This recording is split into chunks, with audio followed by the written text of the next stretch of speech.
C'était quelques jours avant Noël et la maison de Torian bourdonnait de vie. Les rires des enfants résonnaient dans chaque pièce, entre les éclats de voix et le claquement des valises que Lyra préparait avec soin. Chaque année, ils se rendaient au village de Nakoré, entouré de forêts denses et de rivières scintillantes.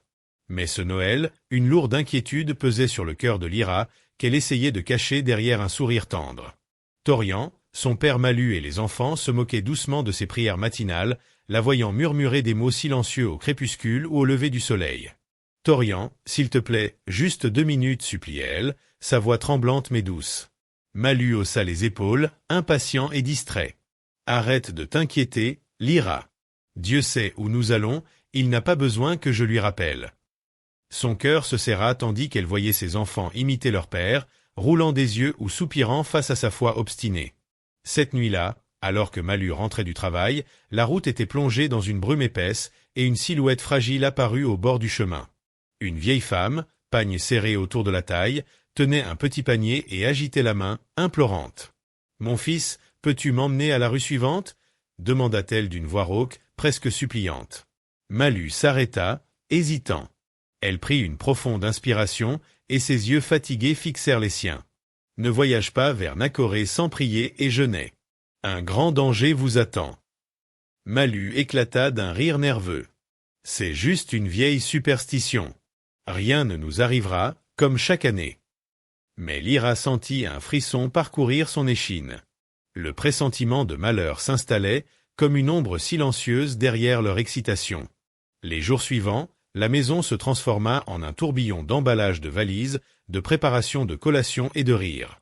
Mais un silence pesant, presque invisible, semblait s'infiltrer entre les murs. La voiture, prête pour le départ, refusa de démarrer le matin du voyage. Le moteur toussa faiblement, comme pour avertir Malu, mais il grinça des dents et insista « Nous irons quand même !» Lyra, agenouillée au milieu des sacs, murmura ses prières avec plus de ferveur que jamais, sentant que quelque chose ou quelqu'un veillait sur eux. Les enfants couraient autour, insouciants, pendant que la tension invisible augmentait, jusqu'à ce que la décision de partir en bus soit prise.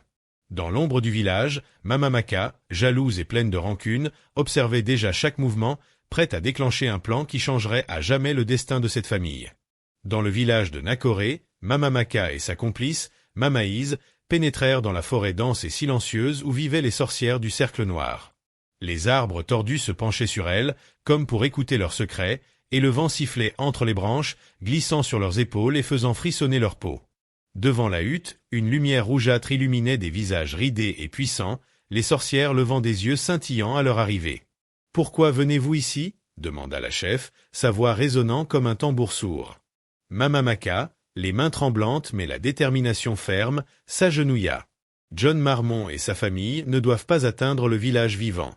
Leur succès nous a humiliés, et cette année, je ne veux plus les voir briller devant mes enfants. Les sorcières éclatèrent d'un rire aigu et strident, qui fendit l'air comme du verre brisé. Avec des gestes précis, elles jetèrent des morceaux de tissu, des cendres, et murmurèrent des incantations qui firent vibrer la terre et le vent. L'air semblait s'épaissir, devenir presque tangible, chargé de danger et de malice. La dernière étape de la malédiction fut achevée avec un morceau de chemise de Malu, ramené par Mama Maka depuis leur dernier passage. La chef leva les mains, les yeux brillants, et déclara « Aucun ne survivra. Un accident mortel attend votre chemin. » Le cœur de Mama Maka se gonfla de joie noire. Elle retourna chez elle, le sourire aux lèvres, imaginant déjà le chaos sur la route. Pendant ce temps, Lyra, assise dans le bus, sentit un frisson traverser son corps. Elle resserra ses mains autour de ses enfants et murmura des prières avec un mélange de peur et de foi. Les rires des enfants, innocents et insouciants, semblaient presque irréels, suspendus sur le fil d'un destin fragile. Alors que le bus avançait sur la route poussiéreuse menant à Nakoré, la catastrophe éclata soudainement. Le chauffeur hurla « Les freins !» Ils ne répondent plus. Le bus commença à dévier violemment, cognant les bas-côtés, et les passagers hurlèrent. Lyra agrippa les mains de ses enfants, ses lèvres bougeant dans une prière silencieuse mais puissante. « Seigneur, protège-nous !» Les pneus crissèrent sur la gravelle, un bruit strident qui résonnait dans la nuit, mêlé aux cris terrifiés. Un camion-citerne massif apparut au loin, fonçant droit sur eux. Chaque seconde semblait s'étirer à l'infini, le temps ralentissant au rythme de leur battement de cœur. Puis, avec un fracas assourdissant, le bus entra en collision avec le camion. Le métal craqua, le verre éclata, et le monde devint un mélange de sons étouffés et de lumière aveuglante. Les habitants du village, alertés par le vacarme, accoururent. Et contre toute attente, les enfants furent retrouvés indemnes, protégés par une force invisible, tandis que Malu gisait, les jambes écrasées, inconscient mais vivant. Lyra, les larmes coulant sur ses joues, pria sans relâche pour la survie de son mari, le visage illuminé par le mélange de peur et d'espoir. Alors que Malu luttait pour sa vie, Torian découvrit la vérité sur le cercle noir et les machinations derrière l'accident. Le talisman rouge qu'il portait vibrait avec une puissance qu'il n'avait jamais ressentie. Les ennemis surgissaient de l'ombre, masqués et vêtus de noir, encerclant la famille. Leur chef, vêtu d'une cape écarlate, déclara « Le fil rouge nous appartient. Remets-le ou ta famille périra. » Torian sentit une énergie nouvelle monter en lui. La lumière rouge jaillit de ses mains, projetant ses ennemis en arrière, épargnant ceux qu'il aimait. La trahison la plus amère fut révélée. Kamen, un ancien allié de sa mère, avait collaboré avec le Cercle Noir. Son père, Malu, lui-même, avait été mêlé au cercle depuis le début, un secret qui fit éclater le cœur de Torian. Mais la projection holographique de sa mère captive apparut, l'appelant au courage. « Torian, sauve-moi, sauve notre peuple !» Le souffle de Torian se fit lourd, chaque battement de son cœur amplifiant la puissance du talisman. La forêt semblait retenir son souffle, consciente que le destin de sa famille et du village dépendait de ce moment précis. La bataille finale éclata dans la clairière. Torian, concentré, libéra la puissance du fil rouge avec une précision divine. Chaque explosion de lumière frappa les traîtres sans toucher ses alliés. Sa mère fut protégée par un bouclier invisible et libérée de ses chaînes. Le cercle noir tomba, leur mal dissipé par l'énergie pure de Torian et la foi inébranlable de sa famille. Son père, tremblant et honteux, implora le pardon, et Torian comprit que même ceux qui trahissent peuvent changer, mais la foi, le courage et l'amour surpassent toute trahison. Le calme retomba, et le ciel nocturne s'illumina d'étoiles scintillantes. Les habitants de Nakoré accoururent, émerveillés, célébrant la victoire et la protection miraculeuse de la famille. Torian, entouré de sa mère, de Lyra, de son père et de ses enfants, comprit que la véritable force résidait dans le cœur pur et la loyauté. Le fil rouge avait protégé sa famille et puni les corrompus. Une leçon éternelle s'était gravée dans leur destin. Même dans les ténèbres, la lumière de la foi et de l'amour peut changer le monde. Quelques années avaient passé depuis la terrible épreuve de Nakoré. Torian et sa famille avaient retrouvé une vie paisible, mais dans l'air flottait toujours une tension sourde, un écho des ombres qui avait failli les détruire. Chaque soir, Lyra s'asseyait au bord du feu, racontant aux enfants les histoires de courage et de foi, tandis que Malu, désormais humble et changé, aidait à transmettre les leçons apprises dans l'adversité. Pourtant, ce calme apparent n'était qu'une illusion fragile. Un matin d'hiver, alors que la neige recouvrait doucement les collines, un messager arriva au village. Son visage était grave, ses mains tremblaient légèrement en tenant une lettre scellée d'un sceau noir et ancien. Torian, inquiet, brisa le cachet et lut les mots à voix haute. « Ce que vous avez pensé avoir laissé derrière vous n'est jamais vraiment parti. Le cercle rouge veille encore, et une dette du passé doit être réglée. » Le vent s'engouffra dans les rues du village, faisant claquer les portes et trembler les arbres, comme pour annoncer un nouveau chapitre de danger. Cette fois, la menace n'était plus seulement magique, mais politique et mystérieuse. Des rumeurs parlaient de figures masquées, manipulant des factions influentes dans les villages alentours. Torian sentit un frisson glacé parcourir sa colonne vertébrale, la sécurité de sa famille était à nouveau en jeu. Lyra, voyant l'inquiétude sur son visage, serra ses mains dans les siennes et murmura « Nous avons survécu une fois. Dieu ne nous abandonnera pas maintenant. » Mais le talisman rouge, autrefois symbole de protection, vibrait avec une énergie nouvelle et inconnue. Alors que la nuit tombait, Torian et sa famille se préparèrent à partir pour enquêter, leur courage mis à l'épreuve une fois de plus. Les ombres dansaient autour des maisons, et un cri lointain se fit entendre, semblant appeler le jeune héros par son nom. Les enfants, malgré leur peur, se tinrent proches de leurs parents, sentant que l'aventure allait redoubler de danger. Lyra leva les yeux vers le ciel étoilé et murmura « Protège-nous encore, Seigneur. Nous avons besoin de toi comme jamais auparavant. » Et au moment où Torian s'apprêtait à franchir la lisière de la forêt, un éclat rouge surgit derrière les arbres, illuminant le sol couvert de neige. Le cœur battant à tout rompre, il comprit que le passé avait décidé de revenir et que cette fois, le défi serait plus grand, plus personnel et peut-être irrésistible. Le silence retomba un instant, pesant, avant que le vent ne murmure entre les branches. Le vrai test n'a fait que commencer. La forêt semblait différente cette nuit-là. Les arbres, massifs et anciens, formaient des silhouettes inquiétantes, projetant des ombres mouvantes sur le sol gelé. Thorian avançait prudemment, tenant fermement le talisman rouge dans sa main, tandis que ses enfants et Lyra le suivaient à pas mesurés. Chaque craquement de branches sous leurs pieds résonnait comme un avertissement. Le vent sifflait entre les troncs, transportant des murmures indistincts, des voix lointaines qui semblaient appeler leur nom, les attirant dans l'obscurité. « Restez proches » murmura Thorian, ses yeux scrutant les ombres mouvantes. Son cœur battait à tout rompre. Il savait que le cercle rouge n'avait jamais disparu et que cette nouvelle épreuve n'était pas seulement magique, elle était personnelle. Les masques noirs et les silhouettes menaçantes apparaissaient ici et là, parfois juste derrière eux, puis disparaissaient aussitôt. Lyra serra les mains de ses enfants, ses lèvres priant silencieusement, chaque respiration tremblante de peur et d'espoir. Soudain, un hurlement déchirant fendit la forêt. Les feuilles tremblèrent, et le vent s'éleva comme un rugissement. Une figure massive surgit devant eux, entourée d'une aura noire et scintillante. C'était une créature du cercle rouge, un gardien des ombres, dont les yeux flamboyaient d'une lumière rouge sanguine. Thorian sentit la peur monter, mais une force nouvelle jaillit du talisman dans sa main. Une lumière rouge éclatante enveloppa sa famille, repoussant l'ombre menaçante. La bataille commença. Les arbres tremblaient à chaque explosion de lumière et d'ombre, et la neige volante amplifiait la confusion.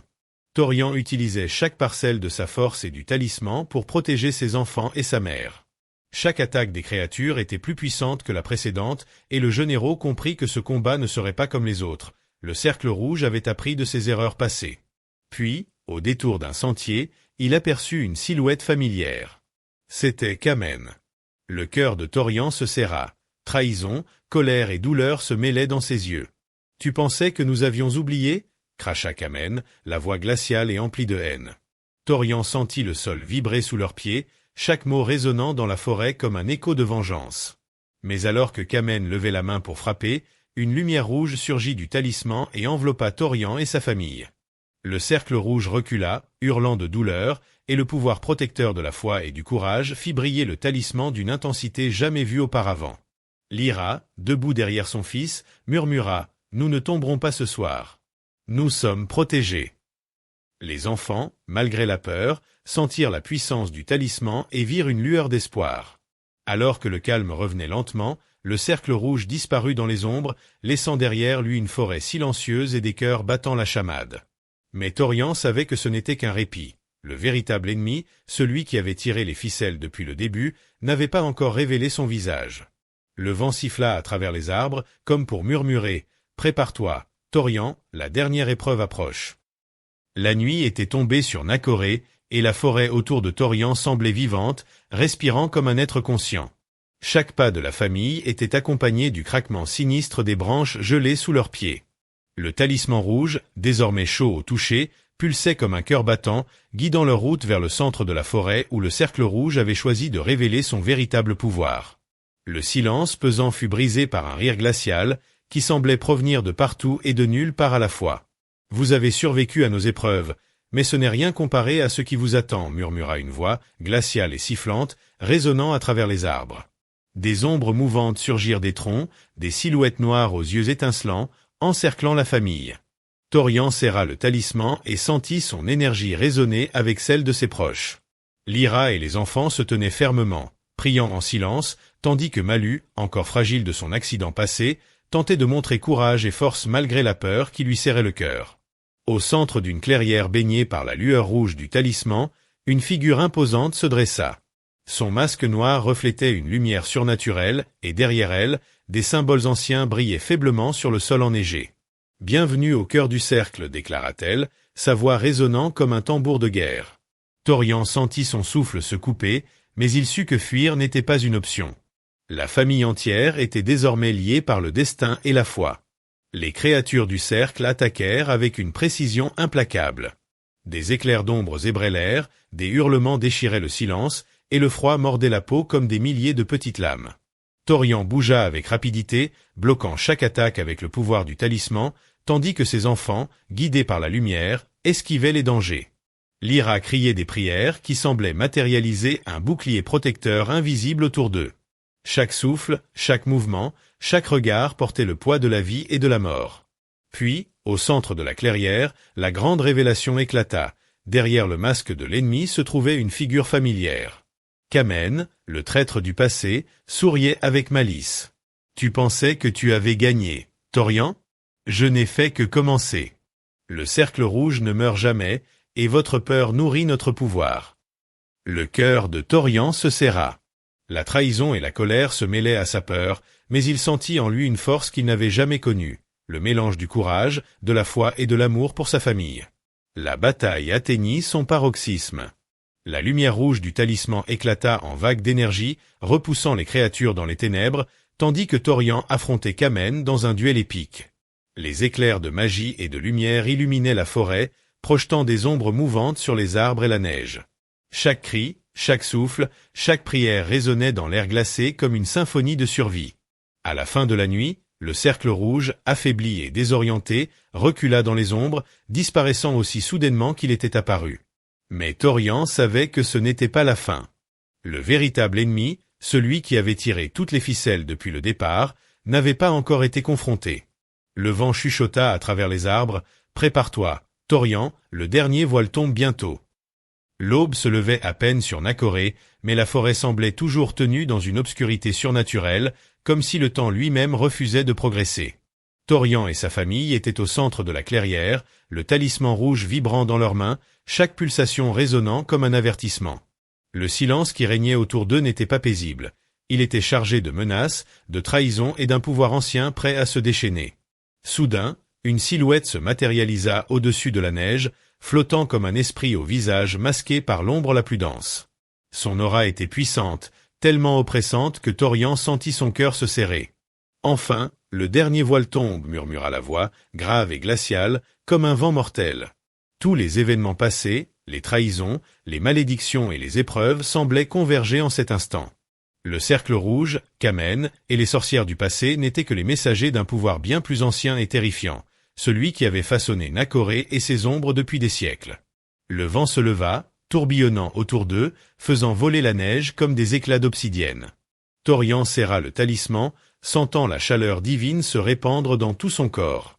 Lyra posa sa main sur son épaule, ses yeux remplis de larmes mais brillants de détermination. « Torian, souviens-toi, c'est la foi et l'amour qui nous protègent. Ensemble, nous pouvons vaincre ceci. » Les enfants, malgré leur peur, se mirent en cercle, récitant des prières anciennes que Lyra leur avait enseignées, leur voix claire perçant l'air glacé comme des flèches lumineuses.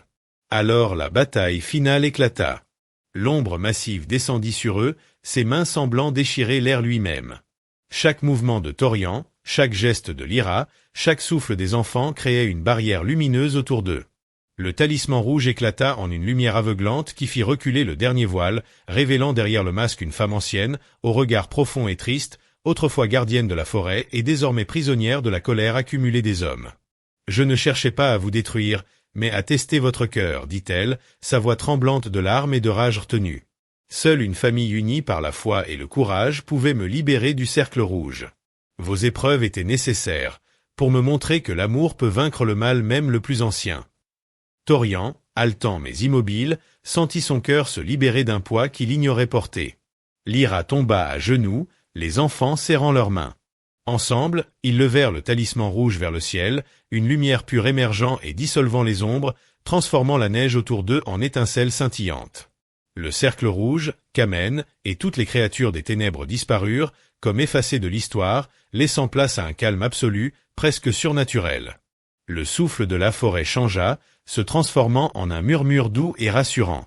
La gardienne, enfin libérée, leur adressa un dernier sourire. « Vous avez compris le véritable pouvoir. Que votre foi ne faiblisse jamais, car même dans l'ombre, elle est la lumière qui sauve. » Puis elle s'évapora dans la brume du matin, emportant avec elle la menace et laissant la famille seule mais triomphante. Torian tomba à genoux, les larmes coulant sur ses joues, tandis que Lyra le rejoignait, ses enfants blottis contre eux. Le talisman, désormais calme et chaud, semblait respirer avec eux. Le cœur de chacun battait à l'unisson, rempli d'un mélange de gratitude, de peur et de compréhension profonde. La vie est fragile, le mal est réel, mais la foi, l'amour et l'unité familiale peuvent triompher de tout. Et alors qu'il se relevait, marchant lentement hors de la forêt vers la lumière du matin, Torian leva les yeux vers le ciel et murmura « Seigneur, merci, pour chaque souffle, pour chaque épreuve. Nous avons survécu, et nous n'oublierons jamais. » La forêt derrière eux se calma, silencieuse, comme un témoin secret de leur courage et de leur foi. Le vent porta les derniers mots de la gardienne à leurs oreilles. « Souvenez-vous, le vrai pouvoir ne réside pas dans la force, ni dans la magie.